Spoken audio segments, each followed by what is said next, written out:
قرآن حمید میں فرمایا ولا تقف ما ليس لك به علم ان السمع والبصر والفؤاد كل اولئک کان عنہ مسئولا۔ فرمایا جس بات کی تجھے خبر نہ ہو اس کے پیچھے مت پڑا کر، یعنی جس گل کا تمہیں پتہ نہ ہوئے ایویں اس کی خواہ مخواہ ٹول لاؤن کی کوشش نہ کیتا کرو، خواہ مخواہ وہ پیچھے اپنی عقل نہ دوڑائی کرو۔ رب کائنات کا قرآن کہتا ہے ولا تقف ما لیس لک بہ علم، کہ جس بات کی تجھے خبر نہ ہو اس کے پیچھے مت پڑ۔ ان السمع والبصر والفؤاد، کہ کیونکہ کان، آنکھ اور دل ان میں سے ہر ایک کے متعلق تجھ سے پوچھا جائے گا، یعنی کان دے نال کیڑی بری گل سنی ہے او دے متعلق بھی جڑا وہ گفتگو ہوئے گی، اور اس تو بعد زبان دے نال کیڑی گل کیتی ہے یہ متعلق بھی تیرے کو سوال کیتا جائے گا قیامت والے دن، اور اکھ دے نال کیڑی بری چیز ویکھی ہے اس دے متعلق بھی تیرے کو سوال کیتا جائے گا۔ اور اسی طرح رب کائنات نے قرآن مجید میں فرمایا ما یلفظ من قول الا لدیہ رقیب عتید، کہ انسان منہ سے کوئی بات نکال نہیں پاتا مگر اس کے نگہبان تیار رہتے ہیں۔ مطلب کیا کہ جو دو فرشتے ہیں نا، ایک دائیں طرف ہے ایک بائیں طرف ہے، انسان جو بھی اپنی زبان سے بات نکالتا ہے، اپنے منہ سے بات کرتا ہے تو اسی وقت وہ لکھ لیتے ہیں، اچھی ہوتی ہے تو دائیں طرف والا لکھ لیتا ہے، بری ہوتی ہے تو بائیں طرف والا لکھ لیتا ہے۔ تو لہٰذا انسان کو اس گمان میں اپنی گفتگو نہیں کرنی چاہیے کہ کوئی نہیں دیکھ رہا، اگر کوئی بھی نہیں دیکھ رہا تو کم از کم خالق کائنات تو دیکھ رہا ہے نا۔ ایک واقعہ مجھے یاد آ گیا حضرت عمر فاروق رضی اللہ تعالیٰ عنہ کے دور کا، کہ جب وہ جوان حضرت عمر فاروق رضی اللہ تعالیٰ عنہ کے پیچھے نمازیں پڑھنے والا، مسجد نبوی میں تہجد پڑھنے والا، جب اس کو برائی کے لیے بلایا جاتا ہے، جب تنے تنہا ہوتا ہے تو اس کے دل میں یہ خیال آتا ہے کہ اگر تو برائی کر رہا ہے تو تجھے لوگوں میں سے تو کوئی نہیں دیکھ رہا لیکن تجھے تیرا رب کائنات ضرور دیکھ رہا ہے۔ اسی حالت میں اس کے وجود کے اوپر جو ہے نا وہ کپ کپی طاری ہو جاتی ہے، گرتا ہے، بے ہوش ہو جاتا ہے۔ گھر والے جو ہیں وہ گلی کی نکر پہ رکھ دیتے ہیں۔ رات کو جب باپ ڈھونڈتا ہے تو اس کو بیٹا جب وہ گلی کی نکر میں بے ہوش ہوا ملتا ہے تو اس کے منہ کے اوپر پانی چھڑکتا ہے، جب پانی چھڑکتا ہے ہوش آتی ہے، کہتا ہے میرے بیٹے بتا تیرے ساتھ یہ معاملہ کیا ہوا، کیسے بے ہوش ہو گیا؟ تو وہ ساری بات بتاتا ہے اللہ اکبر کہ والد صاحب میں جو ہے اس طرح آ رہا تھا، مجھے برائی کی دعوت دی گئی، جب میں برائی کے لیے بالکل آمادہ ہو گیا تو میرے ذہن میں یہ بات آئی، رب کا کلام آیا کہ اے انسان تجھے کوئی نہیں دیکھ رہا پر تجھے خالق کائنات دیکھتا جا رہا ہے، تو میری یہ کیفیت ہوگی۔ اتنی بات اس نے کی نا تو اس کی روح پرواز کر گئی، رب کے خوف کی وجہ سے، ڈر کی وجہ سے جب اس کی روح نکل گئی۔ حضرت عمر فاروق نے جب اس نوجوان کو ایک دو دن نہ دیکھا مسجد نبوی میں، آپ نے پوچھا ہاں بھائی وہ جوان کدھر گیا ہے جو پیچھے نمازیں بھی پڑھتا تھا، تہجد بھی ادا کرتا تھا؟ آپ کو بتایا گیا یا حضرت وہ تو فوت ہو گیا ہے۔ اللہ اکبر۔ آپ اس کے والد صاحب کے پاس آئے، پوچھا بزرگوں آپ کا بیٹا کیسے فوت ہوا، ہمیں بتاتے ہم اس کے جنازے میں شامل ہوتے۔ تو ان کے والد نے ساری بات بتائی۔ تو اب حضرت عمر فاروق رضی اللہ تعالیٰ نے جب نے سنا نا آپ نے کہ وہ بچہ رب کے خوف کی وجہ سے اس کی جان نکل گئی ہے، آپ نے فرمایا کہ آپ کا بیٹا اس قابل ہے کہ اس کی قبر کی زیارت کی جائے۔ حضرت عمر فاروق اس نوجوان کی قبر کے اوپر پہنچے اور فرمایا کہ اے نوجوان، رب کا وعدہ ہے جو رب کے سامنے کھڑے ہونے سے ڈرتا ہے رب اسے 2 جنتی عطا فرمائے گا۔ قبر سے آواز آئی اے عمر فاروق قیامت بڑی دور کی بات ہے، رب نے وہ 2 جنتیں مجھے عطا بھی فرما دی۔ سبحان اللہ۔ تو کہنے کا مقصد یہ ہے کہ انسان کی سوچ، انسان کی زبان جو ہے وہ بالکل پاکیزہ ہونی چاہیے۔ اور حضرت ابو موسیٰ اشعری رضی اللہ تعالیٰ عنہ آپ کہتے ہیں کہ میں نے حضور کی بارگاہ میں سوال کیا، قلت یا رسول اللہ صلی اللہ علیہ وسلم ای الاسلام افضل، کہ یا رسول اللہ اس افضل اسلام کس کا ہے، سب سے زیادہ فضیلت والا اسلام کس کا ہے؟ تو حضور صلی اللہ تعالیٰ علیہ وسلم نے فرمایا من سلم المسلمون من لسانہ و یدہ،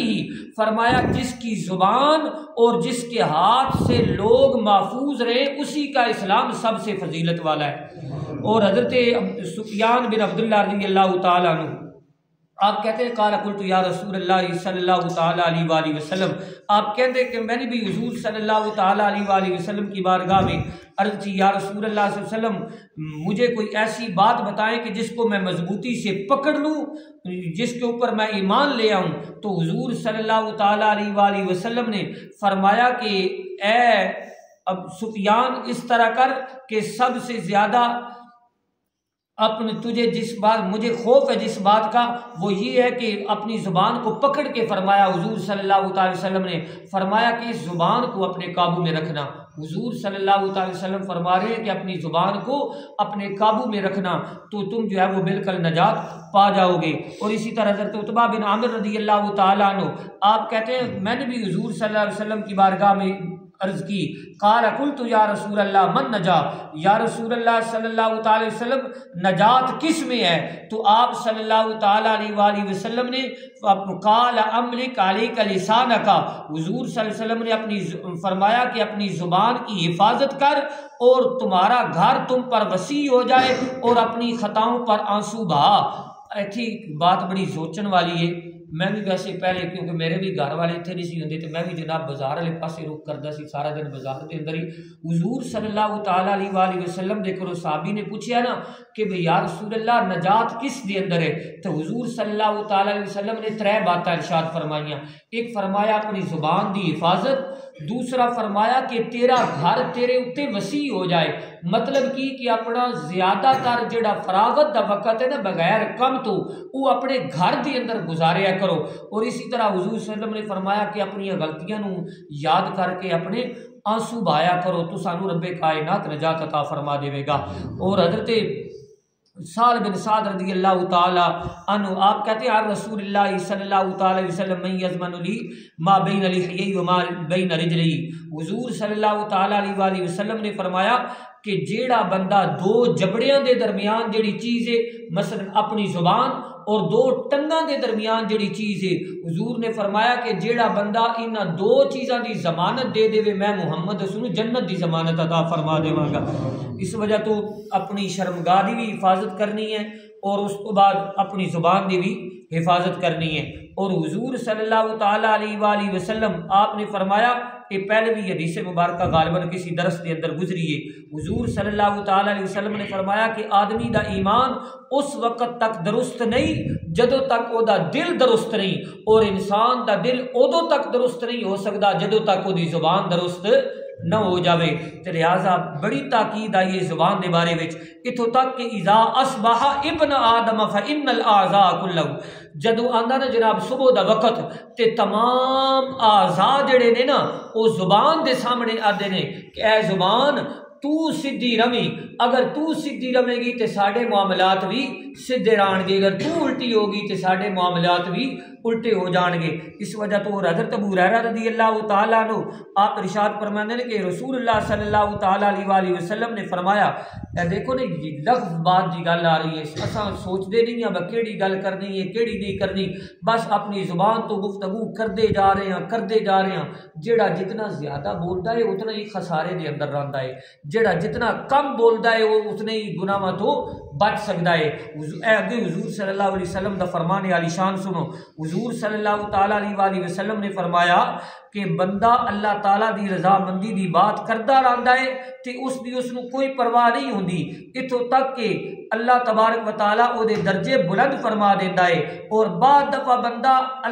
جڑا وہ اللہ تبارک و تعالیٰ دی ناراضگی دی گل جڑا وہ کر جاندا ہے تے جس دی وجہ تو او وی جڑی زبان دے وچوں الفاظ نکلے ہوئے نے او دے جہنم جان دے سبب بن جاندے نے۔ اس وجہ تو اپنی زبان کو جڑا بڑے کنٹرول دے اندر رکھنا ہے۔ اور ویسے بھی حضور صلی اللہ تعالیٰ علیہ وآلہ وسلم نے فرمایا من کان یؤمن باللہ والیوم الآخر فلیقل خیر، حضور نے فرمایا کہ جیڑا بندہ